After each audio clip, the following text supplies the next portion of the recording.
Short and Tamil August 2025 நடந்த எக்ஸாம்ல கேட்ட ஒரு சில முக்கியமான வேர்ட்ஸ் பார்க்கலாம். ஃபர்ஸ்ட், மாண்புமிகு பேரவை தலைவர் அவர்களே. மாண்புமிகு பேரவை தலைவர் அவர்களே. நெக்ஸ்ட், பொறுப்பேற்று. பொறுப்பேற்று.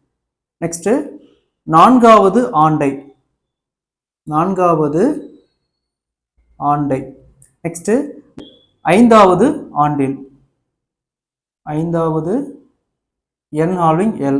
நெக்ஸ்ட், பொற்காலம். பொற்காலம். நெக்ஸ்ட், பிற்காலம். பிற்காலம். இதுவே பிற்படுத்தப்பட்டனா பிற்படுத்தப்பட்ட. நெக்ஸ்ட், தொடங்க உள்ளது என்பதை. தொடங்க உள்ளது என்பதை. நெக்ஸ்ட், தெரிவித்துக் கொள்கிறேன். பிலோ தி லைன்ல தெரிவித்துக் கொள்கிறேன். இந்த சென்டென்ஸ் வந்து அடிக்கடி வரும். தெரிவித்துக் கொள்கிறேன்.